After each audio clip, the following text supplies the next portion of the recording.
Hello दोस्तों, फिर से हाजिर हूँ क्लास 12 भौतिक विज्ञान की एक और महत्वपूर्ण वीडियो लेकर। आज की इस वीडियो में हम भौतिक विज्ञान की 10 महत्वपूर्ण डेरिवेशन करने वाले हैं जो यूपी बोर्ड 2024 के लिए बहुत ही महत्वपूर्ण होने वाली हैं। इनमें से एक दो तो डेरिवेशन इतनी महत्वपूर्ण हैं जो हर साल यूपी बोर्ड में पूछी जा रही हैं, तो उन्हें ज़रूर तैयार कर लीजिएगा। पूरे के पूरे 5 अंक की आपके पेपर में ये डेरिवेशन पूछी जाएंगी, तो वीडियो को पूरा ज़रूर देखिएगा। पसंद आए तो लाइक और हमारे चैनल को सब्सक्राइब करना ना भूलिएगा। चलिए तो स्टार्ट करते हैं और देखते हैं आज की पहली डेरिवेशन, और इन सबको हम जानते हैं कौन कौन सी डेरिवेशन आज हम पढ़ने वाले हैं। तो पहली डेरिवेशन पढ़ेंगे हम कूलाम का नियम। बहुत ही महत्वपूर्ण है। अगर ये 5 अंक का ना आए तो आपके पेपर में पूरे के पूरे 3 अंक का पूछा जा सकता है। कूलाम का नियम क्या होता है, कूलाम के नियम का निर्धारण करने के लिए पेपर में पूछा जाए तो आपको लिखना पड़ेगा। आज हम वो सब सॉल्व करने वाले हैं, 5 10 की 10 डेरिवेशन। अगला है वैद्युत द्विध्रुव के कारण अक्षीय तथा निरक्षीय स्थिति में वैद्युत क्षेत्र की तीव्रता, और इन सबसे महत्वपूर्ण होगी आपकी अक्षीय स्थिति में 5 अंक की पूछी जाएगी। इसको जरूर तैयार कर लेना, ठीक है। फिर करना है हमें एक समान वैद्युत क्षेत्र में रखे वैद्युत द्विध्रुव पर बल युग्म आघूर्ण का व्यंजक, इसको करना है, बहुत इंपॉर्टेंट होगा। फिर गॉस की प्रमेय क्या होती है, 3 अंक में पूछी जाएगी। निर्धारण के साथ 3 अंक में पूछी जाती है ज़्यादातर।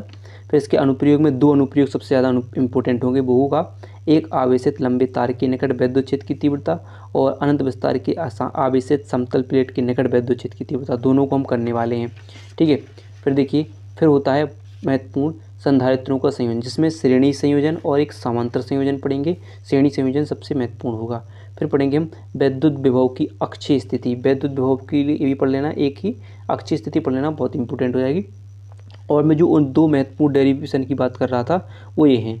एक तो समांतर प्लेट संधारित्र की धारिता का व्यंजक, जब इसकी प्लेटों के बीच आंशिक रूप से परावैद्युत पदार्थ रखा हो, और एक समांतर प्लेट संधारित्र की धारिता का व्यंजक। ये हर बार यानी बहुत बार पूछी जा चुकी हैं और हर साल आ रही हैं। एक ये तो सबसे ज़्यादा आ रही है, समांतर प्लेट संधारित्र की धारिता का व्यंजक, तो इसको जरूर तैयार करना है हमें। तो बस बनी रहिए, वीडियो को पूरा जरूर देखना है, ठीक है। 5 अंक का सवाल है, एक प्रश्न 5 अंक का पूछा जाएगा, तो जरूर देखना है। चलिए स्टार्ट करते हैं और देखते हैं पहली डेरिवेशन, जो कि हम कूलाम का नियम और उसके नियम का निर्धारण करने वाले हैं। तो चलिए देखते हैं कूलाम का नियम। सबसे पहले जानेंगे कूलाम का नियम होता क्या है। कूलाम का नियम लिखना है, फिर इसके नियम का हम निर्धारण करना जानते हैं।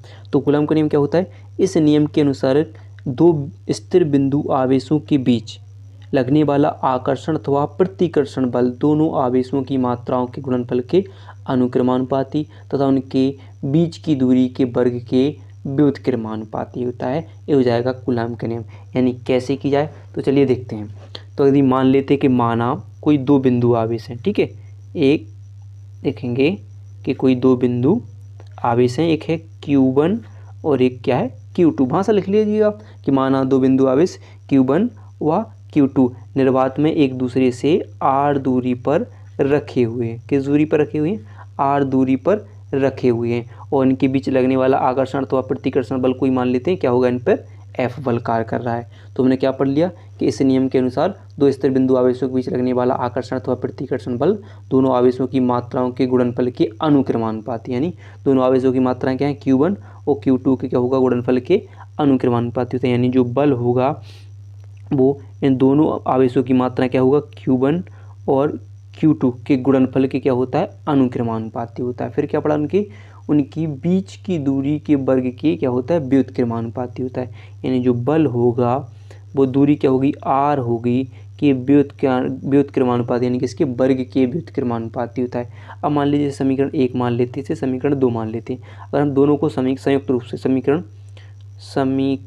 1 व 2 को संयुक्त रूप से लिखने पर, संयुक्त रूप से लिखने पर लिख दें तो क्या होगा, F बराबर क्या हो जाएगा, अनुक्रमानुपाती को Q1 Q2 बटे r² हो जाएगा, नहीं। अब अगर हम चाहें तो अगर हम क्या करें, इस अनुक्रमानुपाती को हटाएंगे तो क्या हो जाएगा, एक आ जाएगा K, जिसे क्या बोलेंगे, नियतांक कहेंगे। K हटाने पर क्या हो जाएगा, r²। जहाँ पर क्या हो जाएगा, जहाँ K क्या होता है, नियतांक है। अब नियतांक का भी फिक्स मान होता है, K यानी K का मान फिक्स होता है। K का मान देखिए, K का मान होता है 1/4 पाई एप्सिलॉन नॉट, या आप लिख सकते हो 9 गुणे 10 की घात 9, जिसका मात्रक आप लिखोगे कि न्यूटन मीटर स्क्वायर प्रति कूलाम स्क्वायर बोलते हैं इसे, न्यूटन मीटर स्क्वायर प्रति कूलाम स्क्वायर हो जाता है। किसका? इस नियतांक के परावैद्युत नियतांक का मान हो जाता है 1/4 या 9 गुणे 10 की घात 9, मात्रक क्या होगा? न्यूटन मीटर स्क्वायर प्रति कूलाम स्क्वायर। तो आप चाहो इस के का मान आप यहाँ पर रख सकते हो कि एफ बराबर के की जगह क्या लिख दो आप 1/4πε0 इंटू क्या हो जाएगा जो आपका लिखा है Q1 Q2/r²। ये हो जाएगा आपके दो बिंदु आवेशों के बीच लगने वाले बल का व्यंजक। या आप चाहो तो आप और आगे भी हल कर सकते हो, या लिख सकते हो, क्या लिख सकते हो, क्या पढ़ लिया हमने कि एफ बराबर 1/4πε0 का मान क्या होता है 9 गुणे 10 की घात 9 इंटू Q1 Q2/r²। आप चाहे ऐसे भी लिख सकते हो और इसका मात्रक हो जाएगा न्यूटन। ए निकल आ जाएगा किसके लिए? दो बिंदु आवेशों के बीच लगने वाले बल का व्यंजक। इसी को कूलाम के नियम के कारण जो बल उत्पन्न होता है उसे हो जाएगा। तो ये कूलाम का नियम का निर्धारण हो जाएगा। चलिए तब सेकंड क्वेश्चन देखते हैं। जो हमारा सेकंड क्वेश्चन था कि वैद्युत द्विध्रुव के कारण अक्षीय स्थिति में विद्युत क्षेत्र की तीव्रता। तो चलिए अब देखेंगे प्रश्न नंबर 2, वैद्युत द्विध्रुव के कारण अक्षीय स्थिति में विद्युत क्षेत्र की तीव्रता। वेरी इंपॉर्टेंट प्रश्न होगा। तो जैसे जैसे मैं भाषा यानी चित्र बनाते जाता हूँ और आप भाषा को नोट करते जाइएगा। यहाँ पर हम भाषा नहीं लिखाएंगे, सिर्फ आपको बस चित्र के माध्यम से अपनी भाषा को याद करना है। तो सबसे पहले क्या बात करें किसके कारण? वैद्युत द्विध्रुव के कारण। तो सबसे पहले माना एक वैद्युत द्विध्रुव, क्या लिखेंगे? कोई एक वैद्युत द्विध्रुव बना लेते हैं। तो क्या लिखेंगे? माना एक वैद्युत द्विध्रुव ए और बी मान लेते हैं। क्या मान लेते हैं? एक वैद्युत द्विध्रुव क्या है? ए व बी है। ठीक है, एक वैद्युत द्विध्रुव क्या है? ए व बी है। इसका मध्य बिंदु क्या होगा? ओ होगा। मध्य बिंदु क्या है? ओ है। जिसकी दूरी मैंने पढ़ा कि एक बिंदु ए से बिंदु ओ तक की दूरी एल और द्विध्रुव के कारण, ठीक है, द्विध्रुव की, और दूसरे से बिंदु बी से भी कितनी दूरी कितनी है? एल, यानी कुल दूरी कितनी हो जाती है? 2l दूरी पर एक दूसरे से स्थित हुए। बिंदु ए पर -q आवेश तथा बिंदु बी पर +q आवेश है। ठीक है, +q आवेश है। इतनी बात क्लियर है कि माना एक वैद्युत द्विध्रुव ए बी है जिसके मध्य बिंदु ओ से क्या है? इसके मध्य बिंदु ओ से r दूरी पर क्या रखेंगे? इसके मध्य बिंदु ओ से r दूरी पर एक बिंदु P है। क्या है?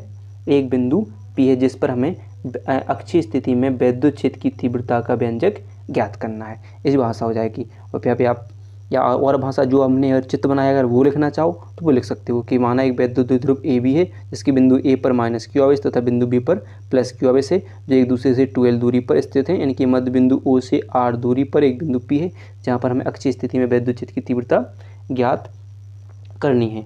अगर बात की जाए कि बिंदु P पे दो विद्युत क्षेत्र की तीव्रताएँ होंगी, एक तो हो जाएगी आपकी E1 और एक हो जाएगी आपकी E2 विद्युत क्षेत्र की तीव्रताएँ, उनको हमें ज्ञात करना है। तो अब इनके लिए दूरियां देखें तो बिंदु बी से, किससे? बिंदु बी से यानी +q आवेश से कहाँ तक की? बिंदु E1 तक की दूरी को अगर चाहो तो आप r - l लिख सकते हो। क्यों लिखा? क्या लिखते हैं? क्योंकि क्या हुआ कि देखिए आपसे एक टोटल दूरी कितनी थी? 2l थी और यहाँ से बिंदु O से दूरी कितनी थी? r थी। अब क्या करेंगे? इस r में इन 2l में से एक क्या है? एक l को क्या कर दिया हमने? माइनस, यानी कुल दूरी नहीं ली, केवल कितनी? एक l वाली ली, तो एक l को क्या कर दिया हमने? माइनस कर दिया। तो r - l हो जाएगी। आप सिंपल रखिए कि दूरी क्या है, और किसने? -q आवेश से बिंदु P तक की, बिंदु E2 तक की दूरी कितनी है? तो r + l, ये रख लेना। ठीक है, तो हो जाएगी, ये बन गया, आपका चित्र बन जाएगा। क्लियर है?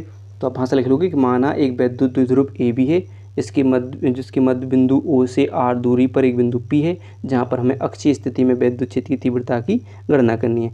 +q आवेश से P बिंदु तक की दूरी r - l तथा -q आवेश से P बिंदु तक की दूरी कितनी हो जाएगी? r + l है। फिर चलेंगे आप अपने हिसाब से, तो फिर देखेंगे किसके नियम किसके आधार पर? तो विद्युत क्षेत्र की, तो किसी +q आवेश के कारण। ठीक है, सबसे पहले किसके देंगे?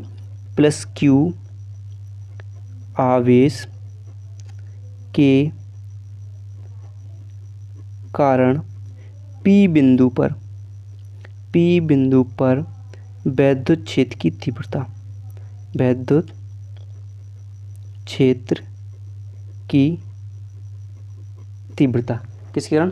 प्लस क्यू आवेशकरण पी बिंदु पर वैद्युत क्षेत्र की तीव्रता क्या हो जाएगी, तो क्या है E1 है, तो क्या हो जाएगी E1 बराबर 1/4 पाई एप्सिलॉन नॉट। चूँकि वैद्युत द्विध्रुविक परावर्तनांक वाले माध्यम में रखा हुआ है तो क्या लेंगे हम K इंटू क्यू बटे, अब दूरी क्या पर रखें कि प्लस क्यू आवेश से पी बिंदु तक की दूरी क्या है R माइनस एल, तो क्या लेंगे R माइनस के एल और क्या हो जाएगा स्क्वायर। इसे मान लेंगे अब समीकरण 1 मान लेंगे। क्लियर है। फिर देखेंगे माइनस क्यू आवेश से, माइनस क्यू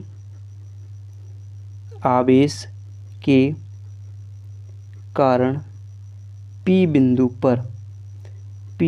पर वैद्युत क्षेत्र की तीव्रता, तो क्या हो जाएगी, तो हम लिखेंगे कि E2 हो जाएगी नहीं, E2 माइनस क्यू आवेश के कारण पी बिंदु पर वैद्युत क्षेत्र की तीव्रता क्या है E2 हो जाएगी, बराबर क्या हो जाएगा 1/4 pi epsilon not K into Q बटे दूरी क्या है यहाँ से R, क्या है R प्लस एल है, तो R प्लस एल का स्क्वायर हो जाएगा।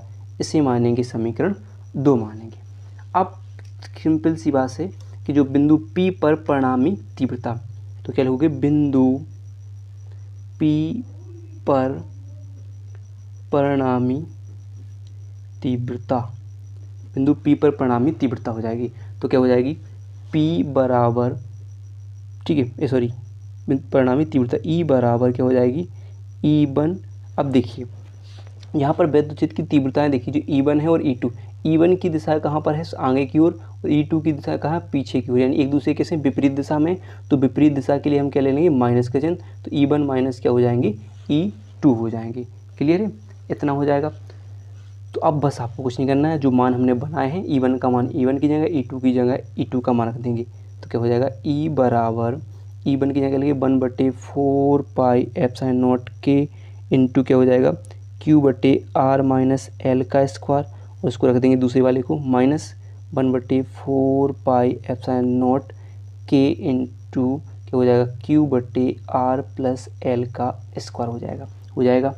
अब यहाँ पर देखिए आप कि 1/4 पाई एप्सिलॉन नॉट K इसमें है और Q भी इसमें है, जी भी देखिए Q 1/4 pi epsilon not K इसमें भी है, तो दोनों में क्या ले लें हम कॉमन ले लें, तो क्या ले लें हम Q/4 pi epsilon not K को कॉमन ले लें अगर, तो अंदर यहाँ से Q निकल गया तो यहाँ क्या बचेगा 1 बचेगा, तो 1 R माइनस एल का स्क्वायर माइनस क्या बचेगा R प्लस एल का स्क्वायर। हमने क्या कर लिया, किसको कॉमन कर लिया, किसको ले लिया Q और 4 पाई एप्सिलॉन नॉट K दोनों में समान थे, तो हमने क्या ले लिया कॉमन ले लिया। अब आपको भिन्न तो आती होगी, अब आपको करना है भिन्न, और भिन्न आती हो तो भिन्न कर लीजिए। तो यहाँ पर इन दोनों को क्या ले लें हम, ठीक है क्या ले लें हम, ये तो देंगे Q/4 pi epsilon not K वैसे के वैसे। अब अंदर वाला सॉल्व कर लो बस, तो यहाँ पर ले लो लासा, क्या है ले लो लासा हो जाएगा यहाँ पर, तो R माइनस एल का स्क्वायर और R प्लस एल का स्क्वायर दोनों क्या ले लेंगे लासा आ जाएंगे। तो इसका इसमें भाग देंगे तो ये दोनों से दोनों कट जाएंगे, क्या बचेगा R प्लस एल का स्क्वायर बच जाएगा, और इससे और एक कट जाएगा, क्या बचेगा R माइनस एल का स्क्वायर बचेगा, कट जाएगा नहीं, इससे ये चला जाएगा तो बचेगा ये, इससे ये चला जाएगा तो बचेगा जी, हो जाएंगे। तो हम क्या करने, अब आपने एक फॉर्मूला पढ़े होंगे, दो फॉर्मूला, एक तो आपको ध्यान रखना है A प्लस बी का होल स्क्वायर, ए माइनस बी का होल स्क्वायर, और एक देखोगे आप ए स्क्वायर माइनस बी स्क्वायर का फार्मूला। ये तीन फॉर्मूले आपको याद होने चाहिए। तो क्या हो जाएगा A square plus B square plus 2ab, ठीक है, और ये क्या हो जाएगा A square plus B square minus 2ab, ये क्या हो जाएगा ए प्लस बी और ए माइनस के बी। तो यहाँ पर देखोगे आपको वही तीन फार्मूला खुलने वाले हैं। देखो यहाँ पर ए प्लस बी का होल स्क्वायर यानी A square plus B square plus 2ab, ऐसे यहाँ पर भी देखो ए माइनस बी का whole square A square plus B square minus 2ab खुल जाएगा नहीं।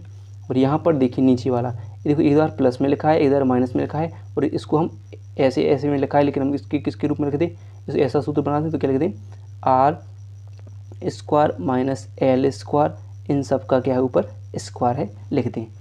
तो यहाँ पर देखिए आर स्क्वायर प्लस का है, आर स्क्वायर माइनस का है कि नहीं, इस माइनस का इस पूरे अंदर गुणा होगा तो माइनस का हो जाएगा।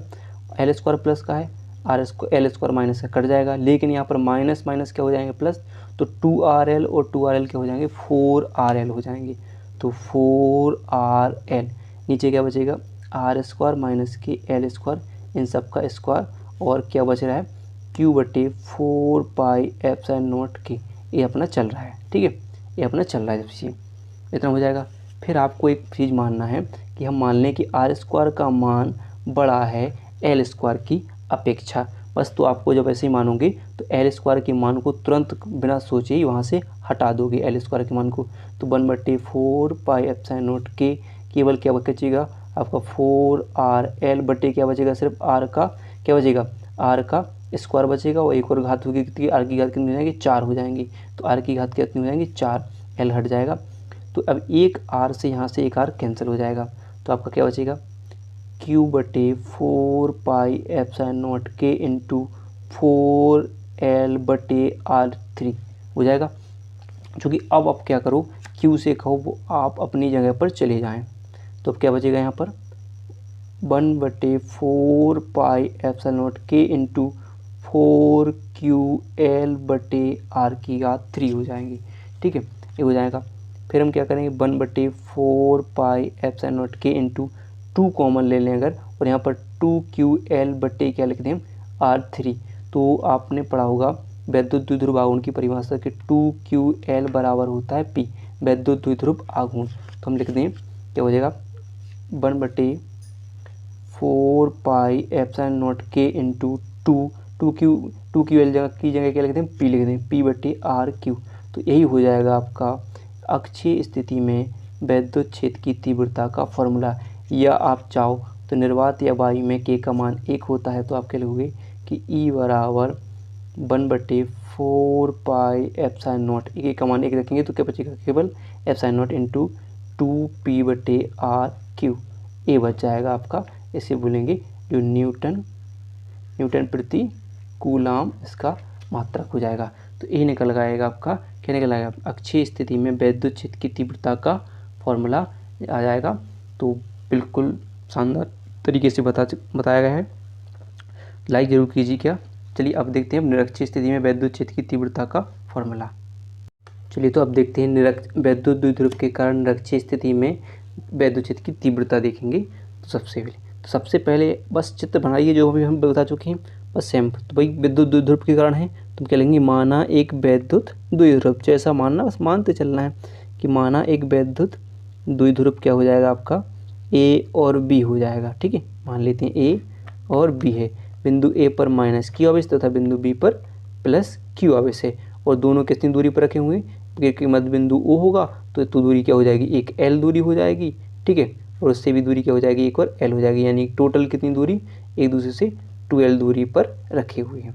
ठीक है, इतनी बात है। तो इनकी मध्य बिंदु ओ से लंब अर्धक क्या मान लें, बिंदु ओ है, मध्य बिंदु ओ से लंब अर्धक आर दूरी पर क्या मान लें एक बिंदु पी मान लें, क्या मान लें बिंदु पी मान लें, और इन दोनों रेखाओं को हम यहाँ पर मिला दें। तो क्या माने कि माना एक वैद्युत द्विध्रुव ए भी है, इसके बिंदु ए पर माइनस क्यू आवेश तथा बिंदु बी पर प्लस क्यू आवेश है, इनकी लंब अर्धक मध्य बिंदु ओ से लंब अर्धक आर दूरी पर, यानी इसको निरक्षीय स्थिति बोलते हैं, लंब अर्धक आर दूरी से परिवस्थित आर दूरी बिंदु ओ से आर दूरी पर एक बिंदु पी है, जहाँ पर हमें क्या करना है निरक्षीय स्थिति में वैद्युत क्षेत्र की तीव्रता का सूत्र ज्ञात करना है। तो अगर हम बात करें यहाँ पर परिणामी तीव्रता की बात करें तो यहाँ पर हो जाएगी आपकी E बराबर E1 cos theta plus E2 cos theta हो जाएगी। ठीक है, परिणामी तीव्रता हो जाएगी। सिंपल सी बात, इतना ध्यान रखिए, बहुत होता है इसमें लंबवर्धक के लिए साइन का मान रखते हैं, साइन का मान लगाया नहीं जाता,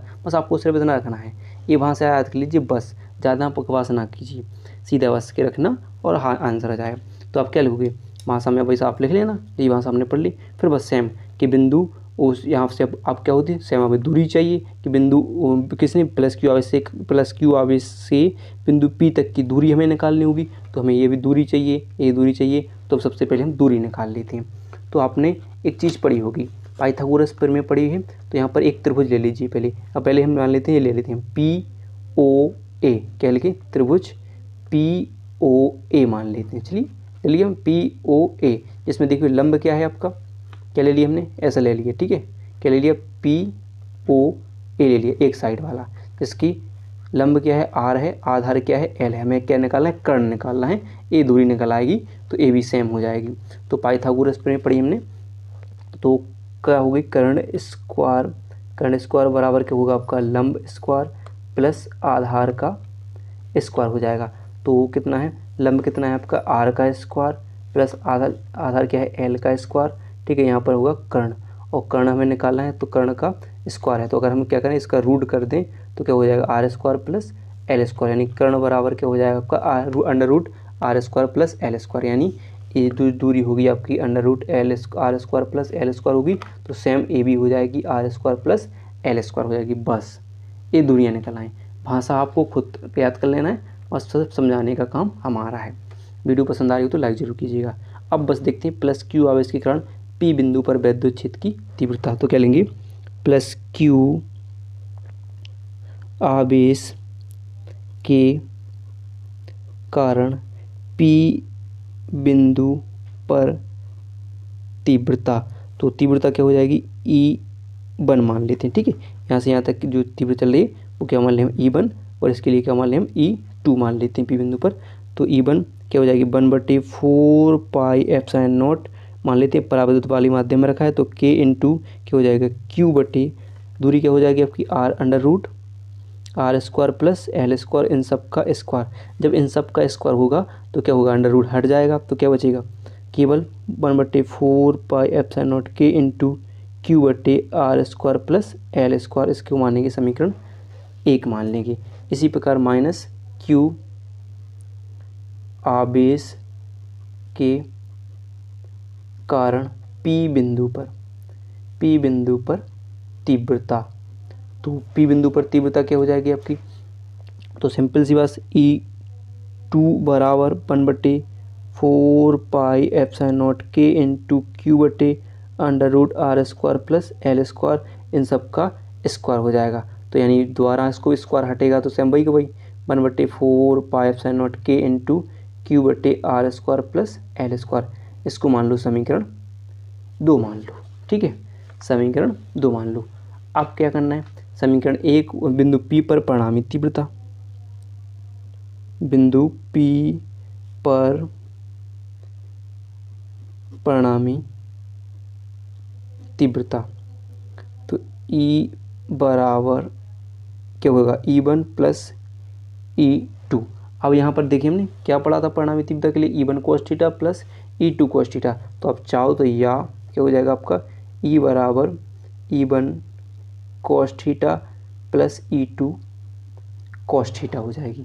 ठीक है, परिणामी तीव्रता हो जाएगी। लेकिन हमने यहाँ पर देखो समीकरण को गौर करो कि दोनों जो समीकरण बनाए हैं वो दोनों के मान सेम टू सेम हैं। तो यानी अगर हम कह सकें कि यहाँ पर जो E1 का मान है वो E2 के बराबर है, तो चाहो आप क्या लग सकते हो कि E1 cos थीटा, ठीक है, E1 cos थीटा बराबर क्या हो जाएगा, E2 cos थीटा।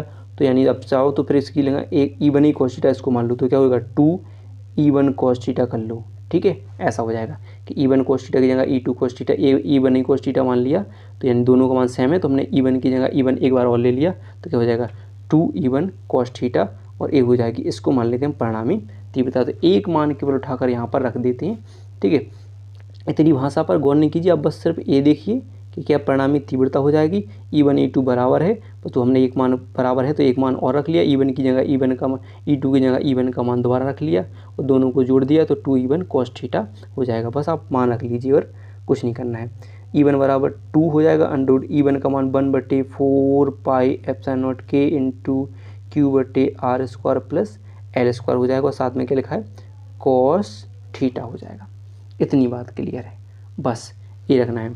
तो cos थीटा बराबर हमने क्या पढ़ा है, cos थीटा बराबर क्या होता है आपका, आधार बटे लंब होता है। क्या होता है, आधार बटे लंब, आधार बटे कर्ण हो जाता है शायद, हो जाएगा। ठीक है, तो क्या हो जाएगा आधार बटे कर्ण। तो हमारा आधार क्या है आपका, जो हमने चित्र बनाया था उसमें आधार क्या माना था हमारा L, और कर्ण क्या था under root R square plus L square. तो यहाँ पर हम मान लेंगे तो क्या हो जाएगा आपका L बटे under root R square plus L square, तो उसकी जगह हम रख देते हैं। तो ई बराबर क्या हो जाएगा 1/4πε0, 2 को यहाँ पर क्यू के पास लिख दीजिए, 2q/r² प्लस एल स्क्वायर, और कॉस थीटा की जगह क्या लिखेंगे हम L/√r² प्लस एल स्क्वायर, इतना हो जाएगा। चूँकि हम पढ़ चुके थे, अभी एक पहले पढ़ा था हमने, आर का मान मानते हैं हम क्या एल स्क्वायर की अपेक्षा बड़ा, तो हम आर एल यानी एल के मान को यहाँ से हटाएंगे तो केवल आर का मान बचेगा, और आर का क्या है अभी हाल, आर का वर्गमूल है, तो वर्गमूल हटाएगा तो क्या बचेगा, केवल आर का वर्गमूल क्या होगा आर हो जाएगा। तो आर यहाँ से भी एल, तो क्या हो जाएगा 1/4πε0 के इंटू क्या हो जाएगा 2ql, यहाँ पर जुड़ जाएगा 2ql, यहाँ पर आर, और ये आर यहाँ से क्या निकला एक आर, तो आर की घात के दिन एल एल हट जाएंगे, तो क्या बचेगा, चूँकि हमने क्या पढ़ा 2ql बराबर क्या पढ़ते हैं पी वैद्युत द्विध्रुव आघूर्ण की परिभाषा से, तो ई बराबर क्या हो जाएगा 1/4πε0 इंटू 2ql बराबर p/r क्यू। ठीक है, तो ए हो जाएगा अक्षीय स्थिति में निरक्षीय स्थिति में वैद्युत क्षेत्र की तीव्रता का व्यंजक हो जाएगा, और यहाँ पर के का मान हम रख देंगे 1, तो 1 की जगह हम क्या लेंगे 1/4πε0 के इंटू पी, के हटा देंगे और आर क्यू बचेगा। ये हो जाएगा आपका निरक्षीय स्थिति में वैद्युत क्षेत्र की तीव्रता का व्यंजक, न्यूटन प्रति कूलम इसका मात्रक हो जाएगा। क्लियर है। चलिए तो अगला देखते हैं। चलिए तो अब देखेंगे प्रश्न नंबर 4, एक समान वैद्युत क्षेत्र में रखे द्विध्रुव पर बल युग्म का आघूर्ण, बहुत ही महत्वपूर्ण प्रश्न है, इसको जानेंगे। तो पहले क्या लेंगे वैद्युत क्षेत्र, तो एक वैद्युत क्षेत्र बना लेते हैं और इस पर हमको एक वैद्युत द्विध्रुव आघूर्ण को रख देते हैं। ठीक है, तो ये क्या बना रहे हैं हम वैद्युत क्षेत्र, माना एक वैद्युत क्षेत्र में वैद्युत क्षेत्र क्या होगा ई है, और इसमें कोई एक वैद्युत द्विध्रुव आघूर्ण ए बी, क्या मानते हैं कोई वैद्युत द्विध्रुव आघूर्ण क्या है ए बी स्थित है, बिंदु ए और बी वैद्युत द्विध्रुव आघूर्ण स्थित है। ठीक है, हो जाएगा कि माना एक वैद्युत क्षेत्र में कोई एक वैद्युत द्विध्रुव आघूर्ण स्थित है, यानी कौन सी थीटा कोण बनाते हुए, मान लेते से थीटा कोण बनाते हुए स्थित है। ठीक है, मान लेते कोई थीटा कोण बनाते हुए स्थित है, जिसके बिंदु ए पर -q आवेश तथा बिंदु बी पर +q आवेश है। ठीक है, तो इन पर लगने वाले दो बराबर विपरीत प्रकार के बल हो जाएंगे। तो बल आपका m बल पढ़ा है आपने, वैद्युत क्षेत्र की तीव्रता का सूत्र पढ़ा है, E बराबर क्या पढ़ा आपने ए बराबर F/Q।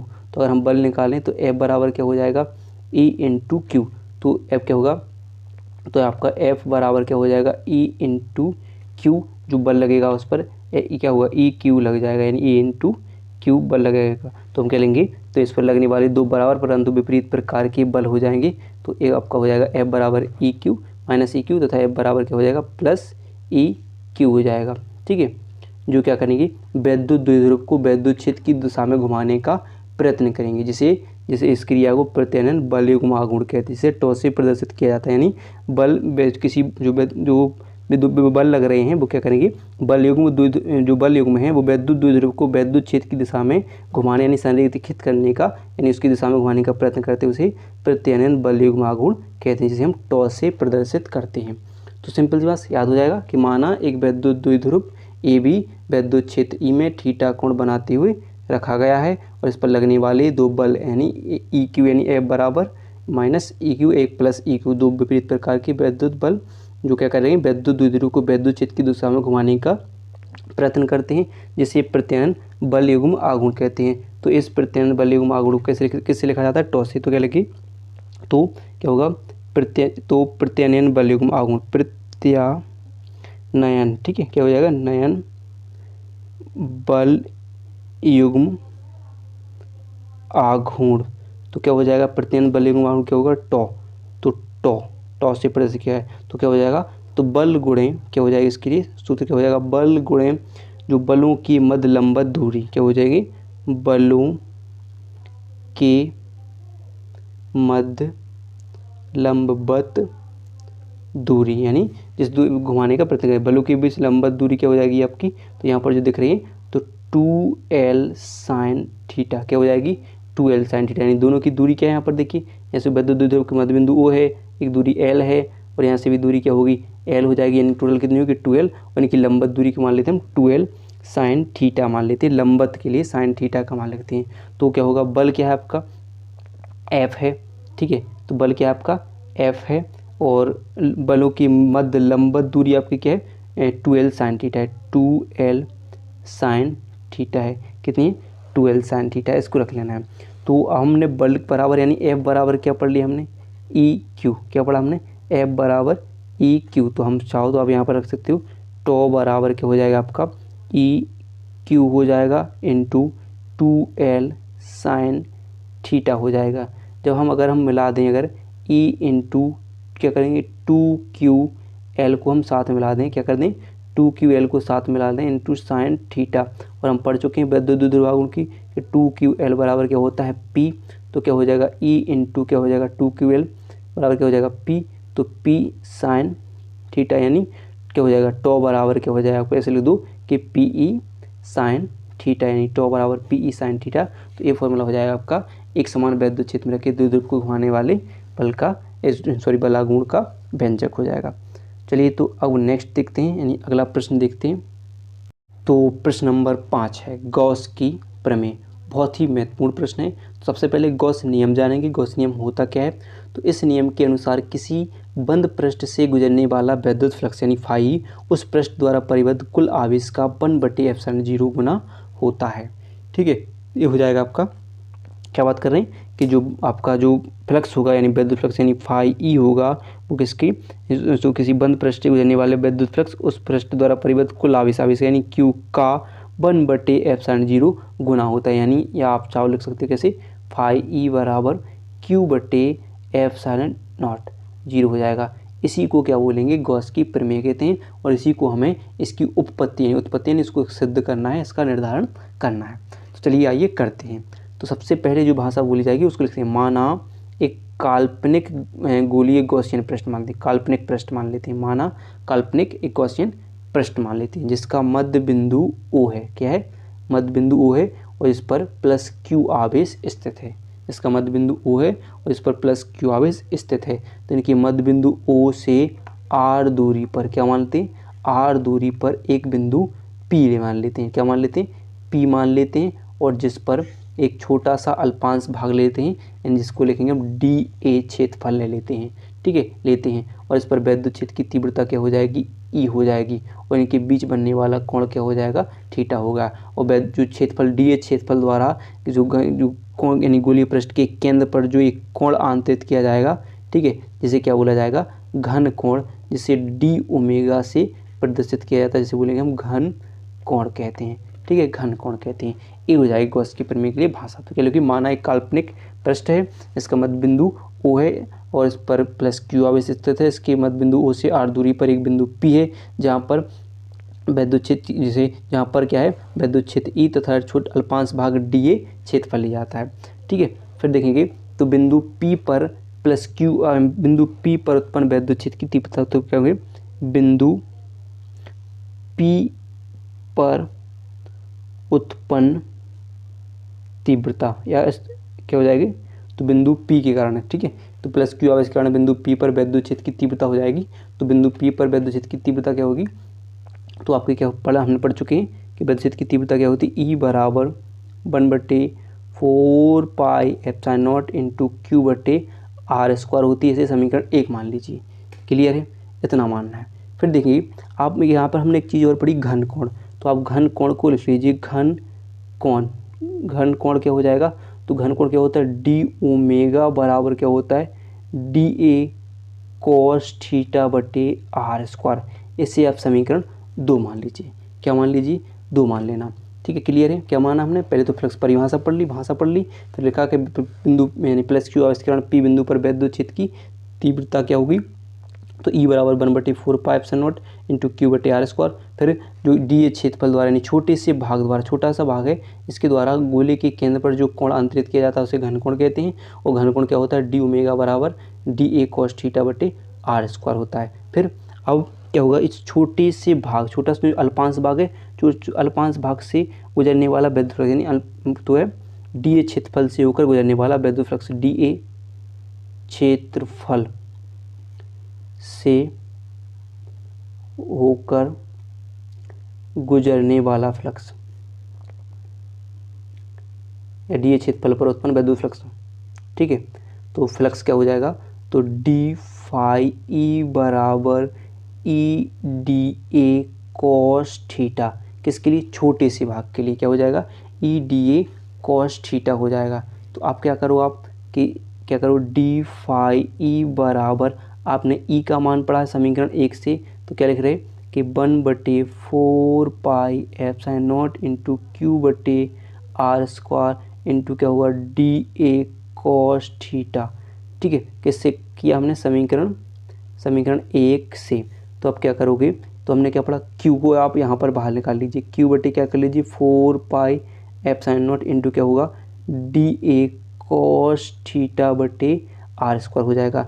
तो अब यहाँ आपने हम पढ़ चुके हैं कि समीकरण, अब लिखेंगे समीकरण 2 से। तो हमने क्या पढ़ा है, क्यू बटे क्या हो जाएगा, क्यू बटे 4 पाई epsilon not into D A cos theta बटे आर स्क्वायर। तो डी ए कॉस थीटा बटे आर स्क्वायर बराबर क्या होता है, डी ओमेगा। तो हम क्या लिखेंगे, डी ओमेगा हो जाएगा। ठीक है, तो किससे लिखे हम, समीकरण 2 से। अब देखिए, अब हम क्या पढ़ा हमने कि जो किसी छोटे से भाग के लिए है, अगर हम इसके गोले के संपूर्ण पृष्ठ के लिए, संपूर्ण पृष्ठ पर उत्पन्न वैद्युत फ्लक्स क्या कहेंगे, संपूर्ण पृष्ठ पर उत्पन्न वैद्युत फ्लक्स कहेंगे, तो क्या होगा, तो संपूर्ण पृष्ठ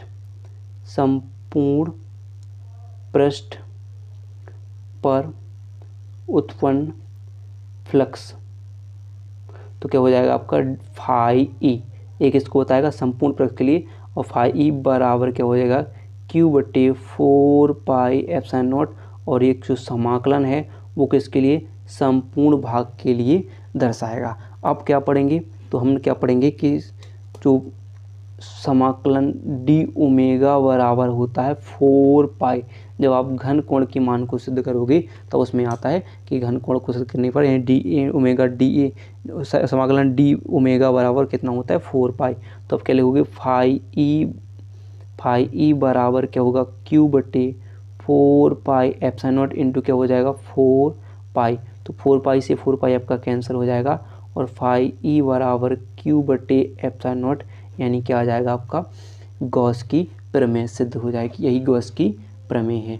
ठीक है, तो ये प्रश्न हो जाएंगे। चलिए, तो अब हम चलते हैं प्रश्न नंबर 6 की तरफ। अगर वीडियो पसंद आ रही हो तो लाइक जरूर कीजिएगा। ये देखते हैं प्रश्न नंबर 6 क्या है, एक आवेशित लंबे तार के निकट वैद्युत क्षेत्र की तीव्रता। बहुत ही महत्वपूर्ण प्रश्न है, गॉस की प्रमेय का अनुप्रयोग सबसे महत्वपूर्ण अनुप्रयोग है। तो चलिए देखिए, तो सबसे पहले यहाँ पर देखिए चित्र बना हुआ है, बस आपको सिर्फ भाषा लिखनी है। तो आप क्या लिखोगे कि माना एक, क्या करेंगे कि माना एक ए बी, कोई भी एक ए बी चालक तार मान लेते हैं। तो ए बी एक अति लंबा एक समान आवेशित चालक तार मान लेते हैं, नाम दे दें, आप देना चाहो तो ए, और बी लंबाई का एक चालक तार मान लेते हैं।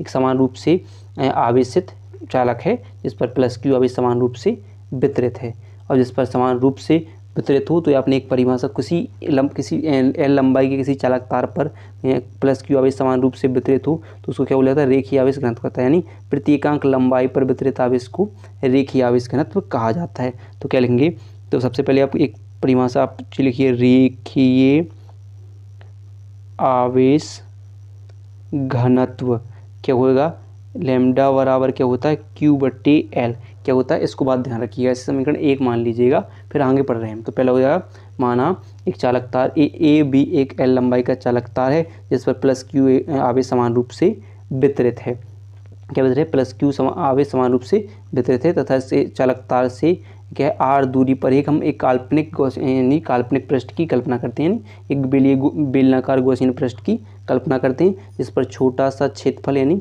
छोटा सा भाग लेते हैं, अल्पांश भाग लेते हैं, जिसका क्षेत्रफल क्या होगा डी ए क्षेत्रफल होगा, तथा उस पर उत्पन्न वैद्युत क्षेत्र की तीव्रता क्या होगी ई होगी। यानी अब मान लेते हैं कि आर त्रिज्या से एक बेलनाकार जो वही है कि आर त्रिज्या की एक बेलनाकार तल मान लिया हमने, और उसके एक बिंदु पी से होकर गुजरता है। तो अगर मान लेते हैं कोई बिंदु पी है और बिंदु पी से होकर क्या होता है गुजरता है, जिस पर हमें क्या करना है, जो वैद्युत क्षेत्र की तीव्रता हमें ज्ञात करनी है। बस सिंपल सी बात ध्यान रखना, और भाषा जो चित्र बना है वही भाषा लिख दो, बस कुछ नहीं है, भाषा बस हमें मेन है कि हमें निर्धारण करना सीखना है।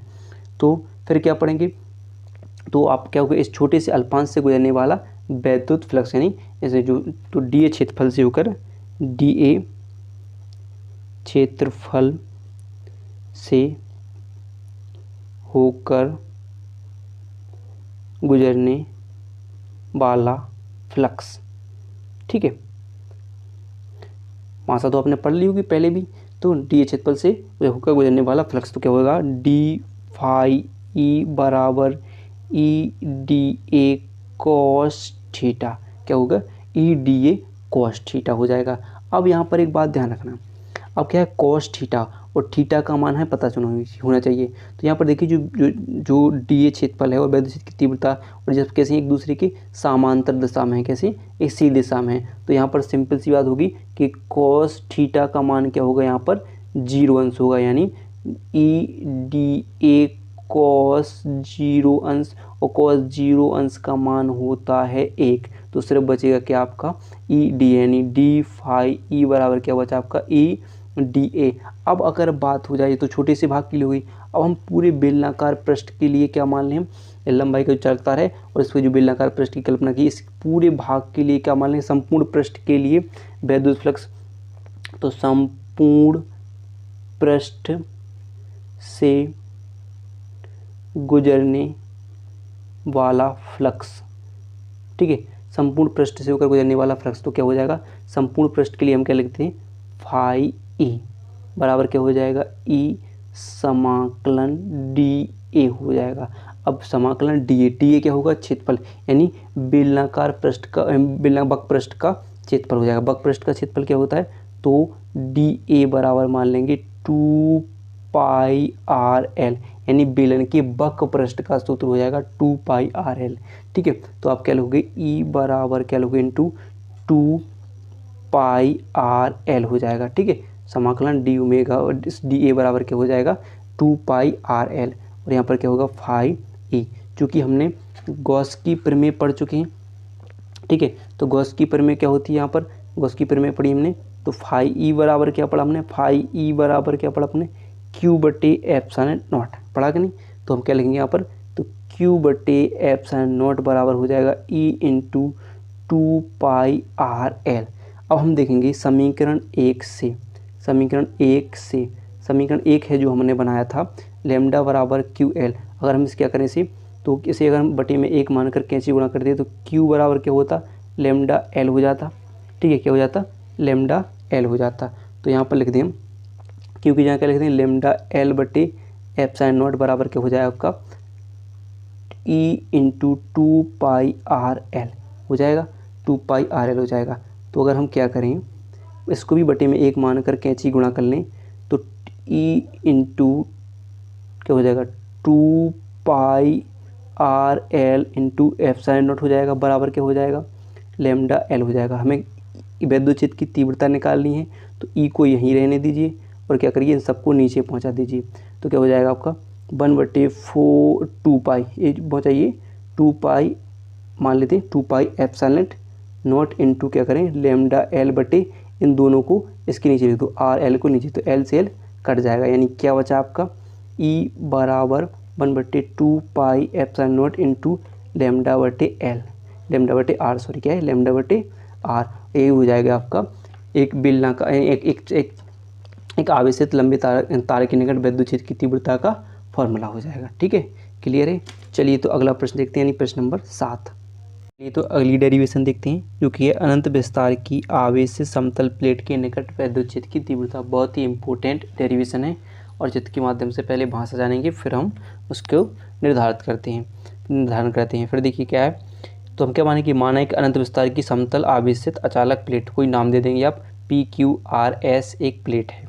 ठीक है, जिसका आप प्लस क्यू आवेश समान रूप से वितरित है। तो जब किसी पृष्ठ यानी प्लेट पर प्लस क्यू आवेश समान रूप से वितरित हो तो उसे क्या बोला जाता है, पृष्ठ आवेश घनत्व। यानी किसी समतल आवेश प्रति एकांक पृष्ठ पर यानी क्षेत्रफल पर क्षेत्रफल पर वितरित आवेश को क्या बोला जाता है, पृष्ठ आवेश घनत्व कहा जाता है, जैसे सिग्मा से प्रदर्शित किया जाता है। तो यहाँ पर क्या होगा, पृष्ठ आवेश घनत्व होगा, तो पृष्ठ आवेश घनत्व बराबर क्या हो जाएगा, सिग्मा बराबर क्या हो जाएगा, क्यू बटे 1 प्रति एकांक क्षेत्रफल पर क्या हुआ, किसी पृष्ठ के प्रतीकांक क्षेत्रफल पर वितरित आवेश को पृष्ठ आवेश घनत्व कहा जाता है, जिसे सिग्मा से प्रदर्शित किया जाता है। सिग्मा बराबर क्यू बटे ए हो जाएगा, या आप चाहो तो क्या लिख दो कि क्यू बराबर क्या कर दो, इसको बटे में 1 मानकर कैंची गुणा कर दो, क्यू बराबर क्या हो जाएगा आपका, तो सिग्मा ए हो जाएगा।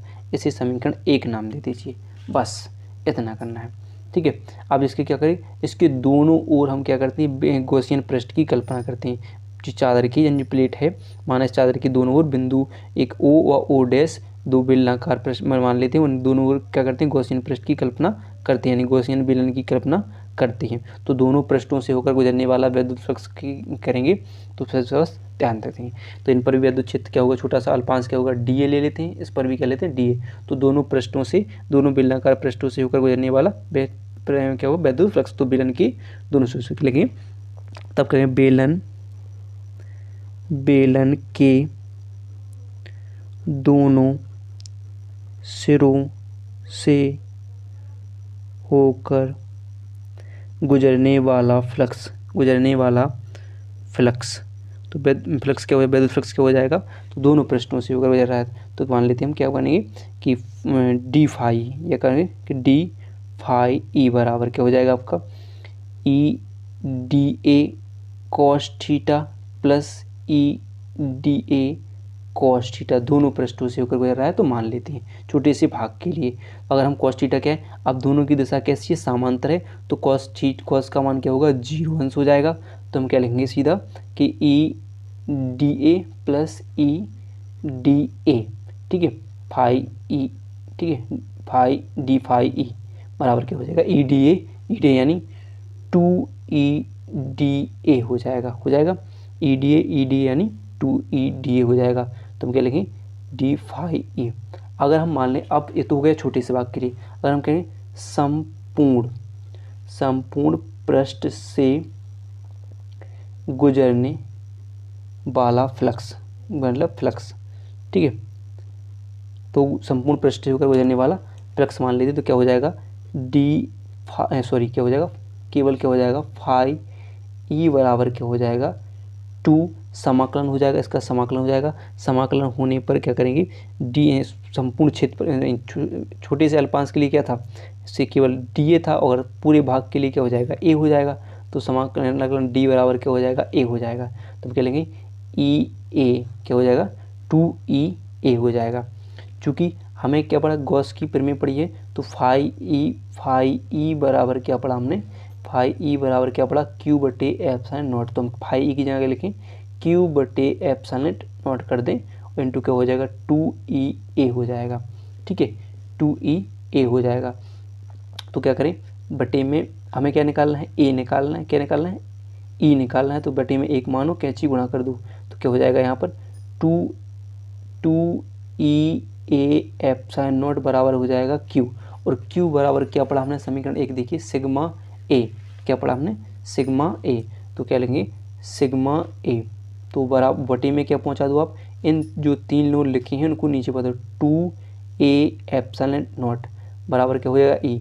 तो ए से ए हो जाएगा कैंसिल, तो क्या बचेगा, ई बराबर सिग्मा बटे 2 एप्सिलॉन नॉट ए हो जाएगा। किसके लिए, अनंत विस्तार की समतल आवेशित प्लेट के निकट विद्युत क्षेत्र की तीव्रता का फॉर्मूला हो जाएगा। चलिए तो अगला प्रश्न देखते हैं।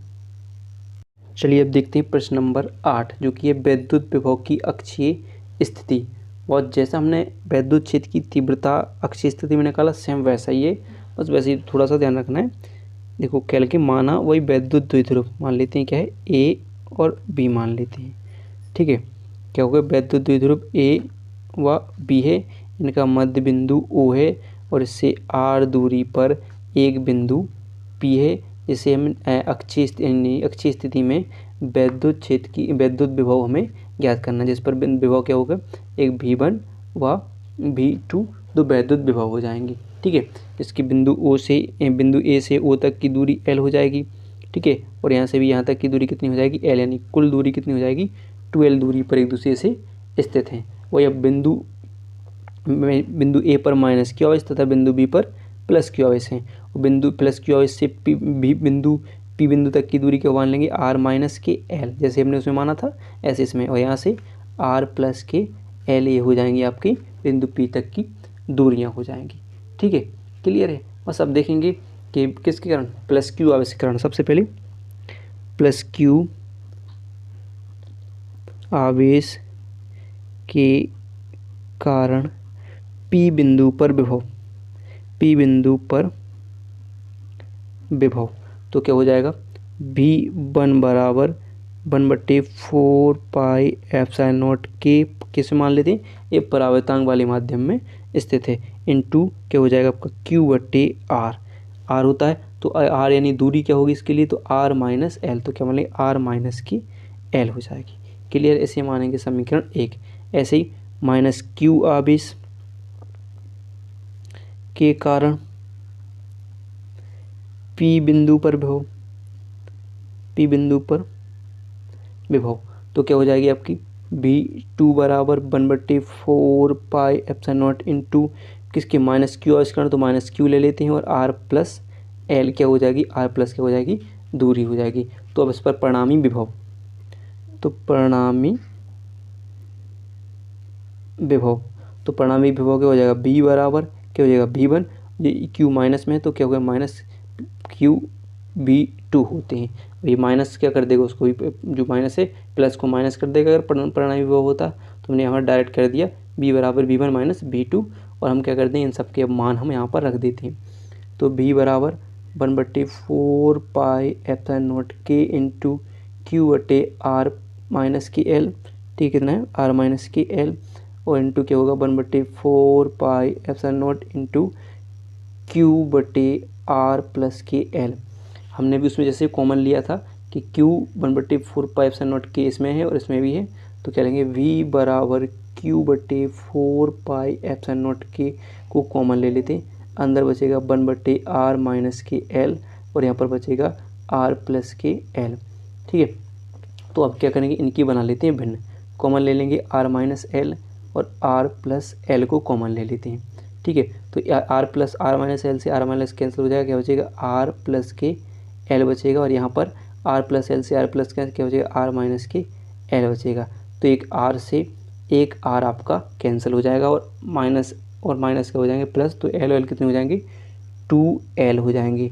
बटे में क्या बचेगा आपका, इसको हमने किस रूप में बनाया था, A² माइनस B² के फॉर्मूला में, तो यानी R² माइनस के L² हो जाएगा बराबर, सॉरी क्या है Q/T क्या होगा 4 पाई एप्सिलॉन नॉट के हो जाएगा।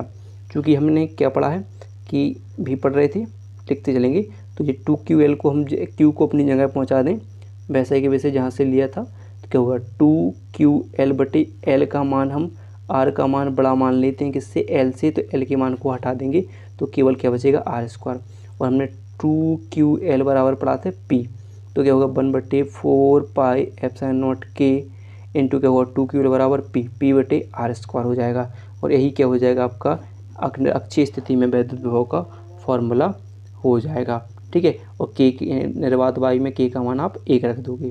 क्लियर है, चलिए अगला प्रश्न देखते हैं। चलिए तो अब देखते हैं प्रतिरोध संधारित्रों का संयोजन, और सबसे पहला देखेंगे श्रेणी संयोजन। चित्र बना हुआ है, इसको बना लेना है और सिंपल सी भाषा समझना है, और आप अगर और भी समझना चाहो तो किताब से पढ़ लेना, बस यहाँ पर आप निर्धारण करना सीख जाओ। तो हम क्या लिखें कि माना 3 संधारित्र C1, C2 व C3 को श्रेणी क्रम में जोड़ा गया है, जिसमें पहले संधारित्र की दूसरी प्लेट को दूसरे संधारित्र की पहली प्लेट से जोड़ा गया है, और तीसरे संधारित्र की पहली प्लेट को दूसरे संधारित्र की दूसरी प्लेट से जोड़ दिया गया है, और फिर दोनों को कहाँ पर जोड़ा दिया गया है, फिर पहली और उसकी पहले संधारित्र की पहली प्लेट और लास्ट की किससे जोड़ देते हैं, 2 वोल्ट की बैटरी से जोड़ा जाता है। यानी पहली प्लेट को प्लस क्यू आवेश दिया जाता है, जिसके कारण इसके भीतरी पृष्ठ पर माइनस क्यू आवेश उत्पन्न हो जाता है। इस पे कार्यक्रम चलता रहता है। बस इतना लिखना है, और आप और बनाना चाहो परिपथ तो इसका, और चित्र वहाँ साहब लिखना चाहो तो और भी लिख सकते हो। तो आपको क्वेश्चन लगेगा, माना 3 संधारित्र C1, C2 और C3 को श्रेणी क्रम में जोड़ा गया है, जिसमें सबसे पहले संधारित्र की दूसरी प्लेट को दूसरे संधारित्र की पहली प्लेट से जोड़ा गया है। इसी प्रकार अगले क्रम चलता जाएगा कि तीसरे संधारित्र की पहली प्लेट को दूसरे संधारित्र की दूसरी प्लेट से जोड़ दिया गया है, और उनमें एक 2 वोल्ट की बैटरी को लगाया गया है। अतः किसके संधारित्र की धारिता के सूत्र से उनके बीच अगर विभवांतर की बात करें तो V1 और V2 V3 इनके बीच विभवांतर, सबके बीच विभवांतर क्या होगा V1 और V2 और V3 इनके बीच कुल विभवांतर है। तब इसके भी संधारित्र की धारिता की फॉर्मूला से, तो संधारित्र की धारता से। संधारित्र की धारता क्या होती है, C बराबर Q/V। लेकिन हमें क्या निकालना है यहाँ पर, मैं श्रेणी क्रम, तो श्रेणी क्रम के लिए क्या बनाएंगे, कैंची गुणा करेंगे तो क्या हो जाएगा, यहाँ पर निकल आएगा V बाहर आ जाएगा, और अब क्या कह लो Q/C को बाहर अंदर कर दीजिए। इसे मान लीजिए समीकरण 1 मान लीजिए, ठीक है, इसे आप समीकरण 1 मान लेंगे। फिर आप क्या करोगे कि अब अगले क्रम, ऐसे क्रम चल जाएगा। पहले तो पहले संधारित्र के लिए बात करें, तो पहले संधारित्र के लिए क्या होगा आपका, तो V1 बराबर Q/C1 पहला संधारित्र है जिसके आवेश समान है, और क्या बनेंगे V1 संधारित्र क्या होगा C1। इसी प्रकार दूसरे के लिए V2 बराबर Q/C2, तीसरे के लिए V3 बराबर Q/C3 मान देते हैं। अब परिणामी विभव यानी तुल्य यानी कुल विभवांतर देखते हैं, तो कुल विभवांतर देख लेते हैं इनके। तो इनके लिए विभवांतर क्या होगा, V बराबर V1 plus V2 plus V3 हो जाएगा कुल विभवांतर। तो हम रख दें Q/C1 plus Q/C2 plus Q/C3 हो जाएगा। अगर आप क्या करो, यहाँ से Q को कॉमन ले लो, अंदर क्या बचेगा 1/C1 plus 1/C2 plus 1/C3 बचेगा। और यहाँ पर V बराबर क्या पढ़ा हमने, Q/C, तो हम क्या लिखें Q/C हम यहाँ पर लिख दें। तो आपका Q से Q क्या हो जाएगा, कैंसिल, क्या बचेगा 1/C बराबर 1/C1 plus 1/C2 plus 1/C3, 3 संधारित्रों के लिए निकल कर आ जाएगा श्रेणी क्रम, ठीक है। और इसी प्रकार आप देखोगे समांतर क्रम, तो समांतर क्रम भी सेम वहाँ से लगोगे कि तुम्हारा 3 संधारित्र C1 C2 व C3 संधारित्र के लिए C1 C2 व C3 हैं। इनको किसमें समांतर क्रम में जोड़ा गया है, और इनके बीच कुल विभवांतर, इनके बीच जो आपका कुल धारता यानी कि विभवांतर क्या होगा V1, इनके बीच को जो आपका कुल विभवांतर यानी V वोल्ट की बैटरी जोड़ी यानी कुल विभवांतर क्या हो जाएगा, इस पर V हो जाएगा, ठीक है। तो अब हम क्या करेंगे, तो इसके लिए हम जोड़ेंगे कि जिनकी प्रत्येक प्लेट पर आवेश देख सकते हैं Q1 Q2 और Q3 लगा हुआ है। सेम बस भाषा आप लिख लेना, समझ लेना। तो वही संधारित्र की स्थिति कोई धारिता के सूत्र यानी संधारित्र की धारता से, तो क्या हो जाएगा C बराबर क्या होगा Q/V होगा, C बराबर Q/V। लेकिन हम क्या करें, कैंची गुणा करें, हमें समांतर क्रम निकालना है, तो Q बराबर हो जाएगा CB हो जाएगा। इसे मान लो समीकरण 1। तो पहले के लिए Q1 बराबर क्या होगा C1V, दूसरा Q2 बराबर C2V, Q3 बराबर C3V मान लेते हैं। तो कुल आवेश मान लेते हैं, कुल आवेश क्या हो जाएगा Q बराबर Q1 plus Q2 plus Q3। तो यहाँ पर देखेंगे मान रखते हैं Q बराबर क्या होगा C1V plus C2V plus C3V हो जाएगा। तो यहाँ पर V सब में है, तो V को कॉमन ले लो, अंदर क्या बचेगा C1 plus C2 plus C3 बचेगा। और हम क्या पढ़ चुके हैं समीकरण 1 में, Q बराबर CV, तो V से V हो जाएगा कैंसिल, तो C बराबर C1 plus C2 plus C3 हो जाएगा। और ये हो जाएगा आपका संधारित्रों का समांतर क्रम संयोजन हो जाएगा। चलिए नेक्स्ट क्वेश्चन देखते हैं। तो प्रश्न नंबर 9 है, समांतर प्लेट संधारित्र की धारता जब इसकी प्लेटों के बीच आंशिक रूप से परावैद्युत पदार्थ रखा हो। बहुत ही इंपॉर्टेंट प्रश्न होगा, चित्र बना लेना, भाषा भी लिख लेना, बस हम इसको निर्धारण करना बताते हैं। तो भाषा थोड़ी लिख लेंगे कि माना XY, क्या माना XY, ये 2 प्लेटें हैं, माना XY समांतर प्लेट संधारित्र की 2 प्लेटें हैं जिनके बीच की दूरी क्या है D है, और प्रत्येक प्लेट का क्षेत्रफल मान लेते हैं क्या है, प्रत्येक प्लेट का क्षेत्रफल मान लेते हैं A है, क्षेत्रफल को मान लेते हैं A है। और समांतर प्लेट के दोनों समांतर प्लेटों के बीच एक परावैद्युत पट्टी यानी कांच की एक परावैद्युत पट्टी रखी हुई है जिसका परावैद्युतांक क्या है K है, ठीक है, तथा इसकी मोटाई क्या है T मोटाई की है। तो इन प्लेटों की अगर बीच की दूरी की बात की जाए तो D माइनस T हो जाएगी, यानी जो ये वायु निर्वात है, तो इस दूरी को अगर हम क्या करें D में से इस मोटाई को हटा दें तो क्या हो जाएगी, तो इन प्लेटों के बीच की दूरी क्या होगी, यानी परावैद्युत पट्टी की, तो प्लेटों के बीच वायु की दूरी यानी जो वायु में रखी है तो इनके बीच की दूरी क्या होगी, इस प्लेट से इस प्लेट तक की दूरी अगर माने तो टोटल कितनी हो जाएगी D माइनस T हो जाएगी। तथा प्लेटों के बीच उत्पन्न वैद्युत क्षेत्र की तीव्रता, तो हम पहले देखेंगे, तो वैद्युत क्षेत्र की तीव्रता आपने पढ़ी होगी, तो E बराबर क्या पढ़ा होगा σ/ε0, क्या पढ़ा σ/ε0 पढ़ी होगी अपने क्वेश्चन में, जो किसमें एक प्लेट किसी प्लेट पर समांतर जो पृष्ठ आवेश घनत्व के लिए फॉर्मूला पढ़ा होगा। तो आपने सिग्मा बराबर क्या पढ़ा होगा, सिग्मा बराबर क्या पड़ा, Q बटे A, यानी किसी जो पृष्ठ क्षेत्रफल की बात कर रहे हैं और क्षेत्रफल पर वितरित आवेश, तो पृष्ठ आवेश घनत्व, जैसे पृष्ठ आवेश घनत्व कहा था, सिग्मा बराबर क्या होता है Q बटे A, तो हम क्या रख दें इसकी जगह, तो E बराबर क्या हो जाएगा आपका, क्या हो जाए, सिग्मा की जगह लिखेंगे Q बटे एप्सिलॉन नॉट A। और चूंकि हम किसके लिए बात कर रहे हैं, तो सबसे पहले वायु में उत्पन्न वैद्युत क्षेत्र की तीव्रता, तो प्लेटों के बीच वायु में वैद्युत क्षेत्र की तीव्रता, तो किसके लिए है, वायु प्लेटों में वायु में वैद्युत क्षेत्र की तीव्रता, वैद्युत क्षेत्र की तीव्रता, तो इसे हम E0 से मान लेते हैं और इसको नाम दे देते हैं समीकरण 1 नाम देते हैं। फिर हम बात करें इस परावैद्युत पट्टी, तो क्या लिखें तब, परावैद्युत पट्टी में वैद्युत क्षेत्र की तीव्रता,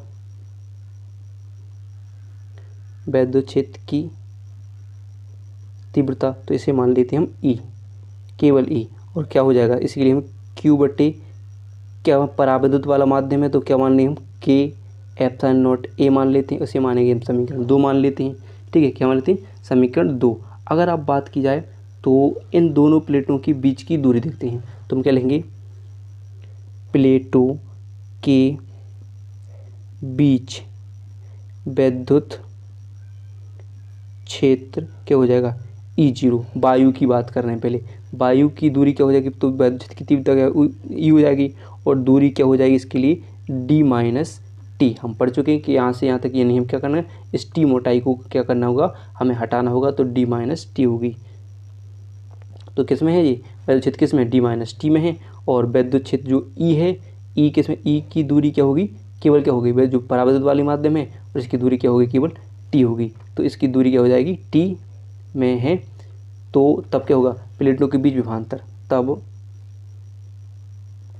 प्लेटों के बीच विभवांतर, तो प्लेटों के बीच विभवांतर एक सूत्र होता है V बराबर E इंटू डी, ये फॉर्मूला हो जाएगा एक विभवांतर के लिए।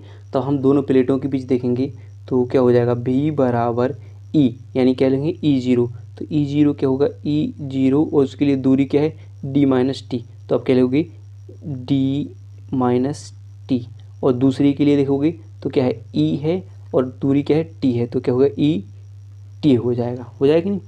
तो अब हमने समीकरण जो समीकरण 1 बनाए हैं, समीकरण 2 बनाए हैं, उनसे यहाँ पर मान रख देते हैं। तो समीकरण 1 का मान हमने क्या पढ़ा अपने, Q बटे एप्सिलॉन नॉट A इंटू क्या हो जाएगा, D माइनस के T, और यहाँ पर क्या हो जाएगा आपका Q बटे K epsilon not A into T हो जाएगा। ठीक है, क्या हो जाएगा, T जो आपको रखा है T हो जाएगा। तो अगर चाहो थोड़ा सा आप या और आगे हल करो तो Q बटे 4 पाई epsilon not A into D minus T, और यहाँ पर क्या करो आप Q बटे एप्सिलॉन नॉट A इंटू क्या मानो आप यहाँ से क्या करो, जो T बटे K कर दो, क्या कर दो, एप्सिलॉन हटा के, अगर यहाँ पर देखो ये इसमें भी है इसमें भी है, तो अगर हम कॉमन ले लें तो हम क्या कर लें, B बराबर क्या करें, Q बटे एप्सिलॉन नॉट A को कॉमन ले लें, तो अंदर क्या बच रहा है आपका D माइनस के T प्लस क्या बचेगा, T बटे K को अंदर रख देते हैं, बस इतना कर लीजिए और कुछ नहीं। अब आप क्या करेंगे, संधारित्र की धारिता से, संधारित्र की धारिता से, तो संधारित्र की धारिता क्या होगी, C बराबर क्या होगा, Q बटे V। तो हमें क्या करना है, C निकालनी है, संधारित्र की धारिता निकालनी है, तो C और V का मान इसे समीकरण 3 मान लेते हैं, और V का मान क्या है आपका, ये पूरा रखा है, तो V का मान यहाँ पर रख देते हैं। तो Q बटे क्या लिखेंगे, Q बटे epsilon not A into D minus के टी प्लस टी बटे के, तो अब Q से Q हो जाएगा कैंसिल, ये कहाँ चले जाएंगे, ये सब ये क्या है, एप्सिलॉन नॉट A कहाँ है, सबसे नीचे है, तो ये कहाँ चले जाएंगे, अब ये सबसे ऊपर चले जाएंगे, तो क्या होगा, C बराबर क्या होगा, एप्सिलॉन नॉट A बटे नीचे क्या बचेगा, D माइनस के टी और प्लस टी बटे के बच जाएगा, और ये हो जाएगा आपका समांतर प्लेट संधारित्र की धारिता के लिए व्यंजक, जब परावैद्युत पट्टी रखी हुई हो बीच में, तब उसके लिए हो जाएगा। क्लियर है। चलिए तो अब अगला प्रश्न देखते हैं। चलिए तो प्रश्न नंबर 10, यानी जो आज का लास्ट प्रश्न होगा, समांतर प्लेट संधारित्र की धारिता का व्यंजक होगा। तो यहाँ पर चित्र बना हुआ है, तो आप इसको बना लीजिएगा और इसकी भाषा भी लिख लीजिएगा कि समांतर प्लेट समान यानी समांतर प्लेट संधारित्र की समान आकार की दो धातु की प्लेटें एक P1 व P2 हैं, जिस पर यहाँ पर सॉरी गलत हुआ है -Q, उस पर +Q होगा। ठीक है, तो एक दूसरे से D दूरी पर स्थित हुए, इनके बीच एक परावैद्युत पदार्थ भरा हुआ है। ठीक है, ऐसे मान लेंगे परावैद्युत पदार्थ भरा हुआ है, यानी कि एक P1 प्लेट को -Q आवेश तथा P2 प्लेट को +Q आवेश दिया हुआ है और दोनों प्लेटें परस्पर विपरीत प्रकृति के आवेशों से आवेशित हो जाती हैं तथा इनके बीच एक वैद्युत क्षेत्र उत्पन्न हो जाता है जिसकी तीव्रता तो क्या हो जाएगा, तो तब इन पर वैद्युत क्षेत्र की तीव्रता तो क्या हो जाएगी, तो इन पर वैद्युत क्षेत्र की तीव्रता हम पढ़ चुके E बराबर सिग्मा बटे K एप्सिलॉन नॉट क्या होगी, K एप्सिलॉन नॉट हो जाएगी, क्योंकि हम पढ़ चुके हैं कि जो सिग्मा होता है, सिग्मा क्या होता है पृष्ठ आवेश घनत्व होता है और सिग्मा बराबर क्या होता है Q बटे A होता है। तब क्या होगा आपका E बराबर सिग्मा यानी क्या होगा Q बटे K एप्सिलॉन नॉट A क्या हो जाएगा K एप्सिलॉन नॉट A। इसे मान लोगे आप समीकरण 1 मान लोगे, आपका पृष्ठ आवेश घनत्व है। तो अब आगे देखोगे, तो यदि प्लेटों के बीच विभवांतर B हो, इन प्लेटों के बीच क्या मानते हैं, यदि प्लेटों के बीच विभवांतर भी हो तो सूत्र क्या पढ़ा, विभवांतर के लिए क्या पढ़ा हमने, E बराबर एक पढ़ा B बटे D होता है। अगर विभवांतर के लिए बनाना है तो B बराबर क्या हो जाएगा E इंटू D हो जाएगा, और जो समीकरण हमने बनाया है वो इसमें मान रख दीजिए, तो क्या हो जाएगा B बराबर क्या हो जाएगा समीकरण 1 से, तो E की जगह मान लें Q बटे K epsilon not A into क्या हो जाएगा D हो जाएगा। अब हमने संधारित्र की धारिता पढ़ा है, तो हम क्या करें, संधारित्र की धारिता से, संधारित्र की धारिता से तो क्या होगा C बराबर क्या हो जाएगा Q भी, तो हमें क्या करना है सिर्फ मान रखना है। तो C बराबर V की जगह क्या लिखोगे, इसे मान लो समीकरण 2, तो किससे बात करें हम, समीकरण 2 से। ठीक है, समीकरण 2 से हो रहे, तो क्या लेंगे Q बटे क्या लिखेंगे हम Q बटे K epsilon not A, sorry क्या था यहाँ पर A था, इंटू क्या था आपका D था। ठीक है, D था, तो हम क्या करना है बस Q से Q कट जाएगा, इंटू क्या हो जाएगा ये K एप्सिलॉन नॉट A ऊपर पहुँच जाएंगे, तो K एप्सिलॉन नॉट A बटे में क्या बचा रहेगा D बचा रहेगा, और यही हो जाएगा आपका सिंपल सा फॉर्मूला हो जाएगा। ज़्यादा बकवास ना करने, बस सिंपल से हो गया कि एक तो क्या कितना फॉर्मूला, एक वैद्युत क्षेत्र की तीव्रता का, एक B बराबर ED और एक क्या बना C बराबर QV, और बस ये हो गया आपके जो सभी प्रश्न खत्म। तो वीडियो पसंद आई हो तो वीडियो को लाइक और चैनल को सब्सक्राइब करना ना भूलिएगा।